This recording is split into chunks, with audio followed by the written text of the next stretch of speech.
Bonjour, on va faire ensemble un de ces exercices que tu pourras refaire après de ton côté sur la plateforme de la Khan Academy. On nous dit qu'on nous donne la courbe représentative de la fonction g, donc c'est cette courbe qui est tracée dans ce repère ici. D'après cette courbe, g' de 2 peut être égal à, et on nous donne plusieurs valeurs parmi lesquelles il faut choisir. Alors évidemment, la première chose à faire, c'est de bien comprendre ce qu'on nous demande, et en particulier de comprendre ce que signifie cette écriture-là, g' de 2. Alors en général, le symbole prime qui est ici, en mathématiques, en analyse surtout, ça indique en général la dérivée. Donc ce qui est ici, en fait, c'est le nombre dérivé de la fonction g au point d'abscisse x égale 2, g' de 2. Donc on nous demande en fait d'évaluer le nombre dérivé de la fonction g au point d'abscisse x égale à 2. Alors, ce qu'on avait vu dans d'autres vidéos, c'est que le nombre dérivé au point d'abscisse x égale à 2 de la fonction g, eh bien c'est la pente, on peut le voir comme ça c'est la pente de la tangente à la courbe, au point d'abscisse x égale à 2, donc pour x égale 2. Voilà, donc ça c'est une façon de voir la signification de cette notation qui est ici. Et ce qu'on avait vu aussi, c'est que en fait cette pente de la tangente, eh bien, on pouvait la voir comme un taux de variation instantané de la variable y par rapport à la variable x en ce point d'abscisse x égale 2. Donc ça c'est aussi le taux de variation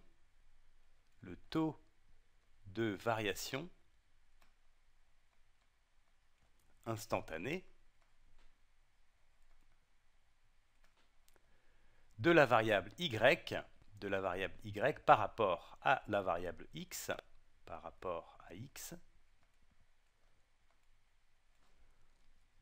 au point d'abscisse x égale 2, donc en x égale 2.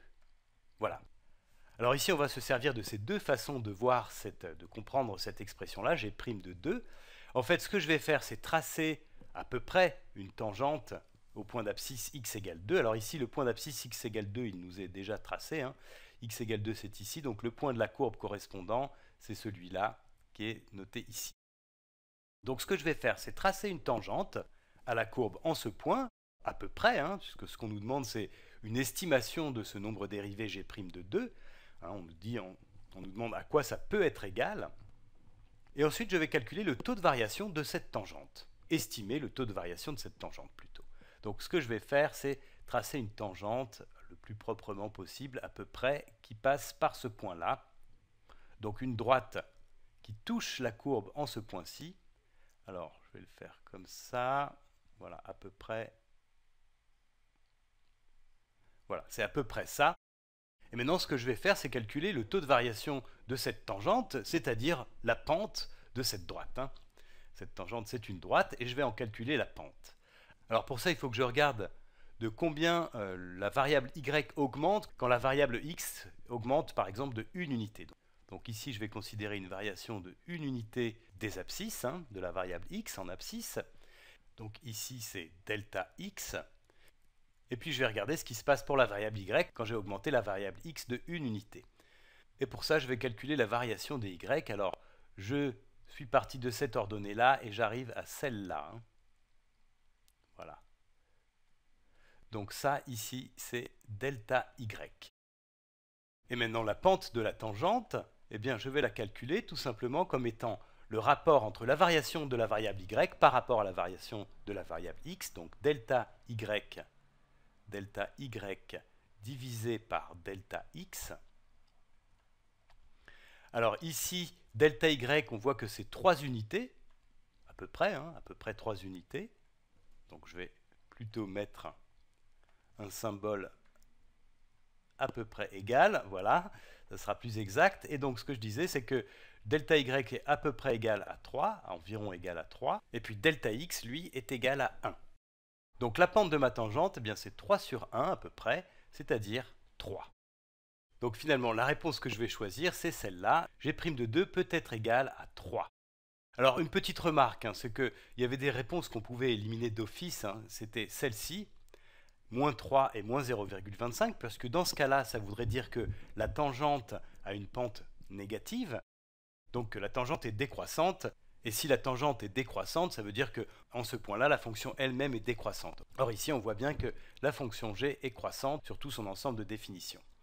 Donc ces deux-là pouvaient être éliminés d'office.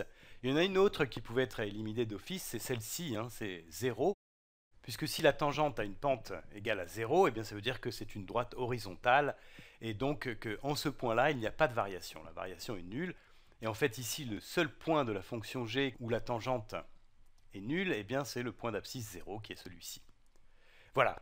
Alors on va en faire encore un. On y va. On va faire celui-ci maintenant. On donne la courbe représentative de la fonction g, donc celle-ci, ici tracée, une sorte de sinusoïde. Le symbole d'inégalité à placer entre ces deux valeurs est g' de 4, g' de 6. En gros, on nous demande de comparer ces deux nombres dérivés, le nombre dérivé au point d'abscisse x égale à 4 et le nombre dérivé au point d'abscisse x égale à 6. Alors le point d'abscisse x égale 4, il est ici, et le point d'abscisse x égale 6, il est là. Alors ça, c'est le nombre dérivé de la fonction g au point d'abscisse x égale 4, donc c'est la pente de la tangente au point d'abscisse x égale à 4. Alors je vais essayer de tracer cette tangente à peu près proprement. Voilà, à peu près. Hein. La tangente, ce sera une droite qui va être à peu près comme ça. Et puis ce nombre-là, g' de 6, ça c'est le nombre dérivé de la fonction g au point d'abscisse x égale 6. Donc c'est la pente de la tangente à la courbe au point d'abscisse x égale 6. Alors je vais tracer un bout de cette tangente, voilà. C'est pas très facile à tracer parce que là, la courbe est très penchée, hein, elle décroît très rapidement. Mais ça donne à peu près ça. Alors ici, on peut procéder comme tout à l'heure. Hein. En fait, je vais essayer de calculer les pentes de ces deux tangentes, c'est-à-dire les taux de variation de la variable y par rapport à la variable x pour ces deux droites-là. Alors ici, si j'augmente la variable de une unité, j'arrive là. Donc ça, c'est delta x. Et puis, la variation des ordonnées correspondantes, c'est celle-là. Donc ça, c'est delta y. Donc finalement, quand delta x est égal à 1, x augmente de 1 unité, eh bien delta y va être égal à moins 1, puisque là, ici, on a une diminution de 1 unité de la variable y. Ça veut dire que la pente de cette tangente, eh bien, c'est delta y sur delta x, la variation des y rapportée à la variation de la variable x. Eh bien, cette pente, elle est à peu près égale. Alors, on a dit que delta y était égal à peu près à moins 1, et delta x est égal à 1. Finalement, la pente de cette tangente, elle est à peu près égale à moins 1 sur 1, c'est-à-dire moins 1. Voilà. Alors, on va faire exactement le même travail avec cette deuxième tangente. Je vais prendre une augmentation de 1 unité de la variable x, donc voilà, ça c'est mon delta x. Et puis je vais regarder la variation correspondante des ordonnées, donc de la variable y, que je peux voir ici. Donc ça c'est delta y. Et ici on voit que quand delta x est égal à 1, la variable x augmente de 1 unité, et bien la variable y, elle va diminuer aussi, et puis elle va diminuer à peu près de 1, 2, 3 unités, alors un peu moins de 3, donc on va dire à peu près 2,8. Ce qui veut dire que delta y sera à peu près égal à moins 2,8. Donc la pente de cette tangente-là, la pente ici de cette tangente, eh bien c'est comme d'habitude delta y, la variation de y rapportée à la variation de la variable x. Et ça va être environ égal. Alors delta y, on a dit que c'était à peu près moins 2,8. Et delta x, c'est 1, une unité. Donc finalement, cette tangente-là, elle a une pente de environ moins 2,8. Moins 2,8 sur 1, c'est-à-dire moins 2,8. Donc maintenant, on peut répondre à cette question, hein, puisque g' de 4, on a vu que c'était à peu près égal à moins 1, et g' de 6, c'est à peu près égal à moins 2,8. Donc finalement, g' de 4 est plus grand que g' de 6, donc ce qu'il faut cocher, c'est ça, hein, supérieur, strictement supérieur. Alors une petite remarque, c'est que on pouvait répondre à cette question directement, sans faire tous ces calculs. Évidemment, en faisant les calculs, on a une certitude encore plus grande. Mais là, en regardant la courbe, ce qui se passe, c'est qu'en ce point-ci, la courbe décroît plus rapidement. On voit bien qu'elle descend plus vite qu'en ce point-ci. Ce qui veut dire que la pente de cette tangente-là est plus grande en valeur absolue que celle-là. Hein. La courbe est plus penchée ici que là. Et comme on est dans une partie où la courbe est décroissante, eh bien la pente ici est plus petite que la pente là. Voilà, on pouvait au moins présumer de la réponse sans faire les calculs. Et c'est toujours intéressant de regarder les courbes comme ça, hein, de cette manière-là. Ici, on voit qu'on a une sorte de sinusoïde, c'est un phénomène périodique. Et on voit que ici, la courbe est croissante, donc la pente de la tangente va être positive.